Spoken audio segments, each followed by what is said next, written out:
Достар, бүгін сіздерге Черное зеркало атты сериал жайлы айтамын. Бұл сериалдың әр сериясы әртүрлі, бірақ та басты мақсаты технологияның адамдарға әсерін түсіндіру болып табылады. Марта және Эш бір ауылға көшіп келеді. Жігіт үнемі интернетте отырады, көбіне әйеліне де уақыт бөлмейді. Марта болса ондай өмірді ұнатпайды. Тарелка только одна, поешь из ботинка.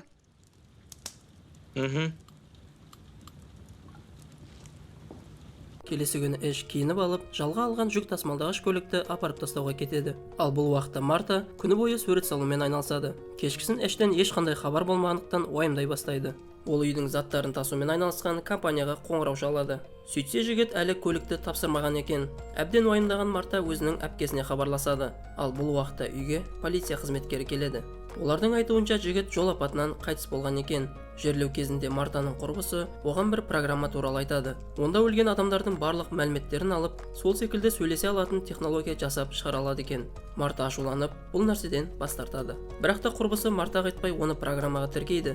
Кешкісін Марта үйінде отырғанда оған Эштен хабарлама келеді. Ол ашуланып құрбысына хабарласып, неге олай жасадың дейді. Құрбысы не де болса қолданып көр, егер ұнамаса өшіре саласын дейді. Келесі күндері Марта қатты қайғырумен болады. Одан соң өзінің жүкті болып қалғандығын біледі. Осы нәрселерді уайымдап, не істерін білмей қояды. Сондықтан виртуалды Эшке жауап беруге шешім қабылдайды. Ол онымен сөйлесіп, өзінің жүкті екендігін айтады. Одан соң бұл бағдарламаға жігіттің барлық видеоларын жүктейді. Осыдан соң тек SMS арқылы емес, қоңырау шалу арқылы да сөйлесе алу мүмкіндігіне ие болады. Ну что, как тебе мой голос? Жутковато, правда? Казалось бы, сама возможность этой беседы – бред сивой кобылы.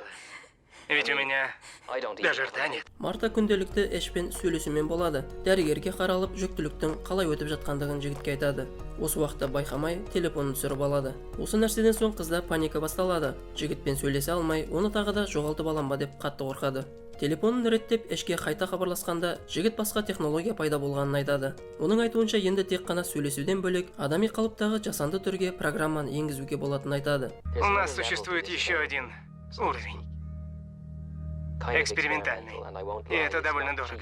Марта кідірместен андроидқа заказ береді. Денені алып келген соң оны ашып көреді. Бірінші көзге ол жігітке мүлде ұқсамайды екен. Бірақ та қызды телефондағы Эш жұбатады. Бұл жай ғана басы инструкцияны қолданып, барлығын дұрыс жасасаң жігіттен аунымай қалады дейді. Марта Эш айтқандай барлығын жасап, оған программаны енгізеді. Осылай бірнеше уақыт өткесін Эштен аунымайтын андроид пайда болады. Басында Марта андроидтан қорқумен болады. Бірақ та уақыт өте оған үйрене бастайды. Түн уақытысы келгенде андроидтан бірдеңе жасау қолынан келе ме деп сұрайды. Это работает? Я могу включать и выключать его мгновенно. Екеуі түндерін жақсы өткізгендерімен Марта оған разы болмайды. Себебі ол үнемі қыздың айтқанын ешқандай сұрақсыз орындайды және де эмоция білдіре алмайды. Осылай Марта бұл андроидпен өмір сүре алмайтындығын сезеді. Катись из моего дома. Осыны біліп, оны тау шатқалына келіп секіруге бұйрық береді. Андроид келісіп, секірмек болады. Бірақ та бұл нәрсе Мартаны одан самайын жындандырады. Себебі шынайы Эш бұл жерден ешқашан секірмейтін еді дейді. Бірақ та бұл нәрселердің барлығынан бөлек, Марта бұл андроидтың көзін құрта алмайтынын біледі. Себебі оны құлатып жіберсе, күйеуінен естелік ретінде ештеңе қалмас еді. Осылай бірнеше жыл өтеді. Мартаның қызы туылып өсіп қалған. Бүгін оның туылған күні болғандықтан шатырға шығайық деп анасынан өтініш айтады. Ал онда күйеуінен естелік ретінде андроид тұрған еді. Бұл серияның негізгі түсінігі қаншалықты мықты технология шықса да, ол шынайы адамның орын ешқашанда баса алмайды. Сондықтан жанымыздағы жақынымызға басты назар аударып интернеттен бас көтеруді үйренейік. Әрине, бұл менің түсінгенім. Сенің ойынша бұл киноның түсінігі неде? Соны комментарийға жазып кетуді ұмытпа.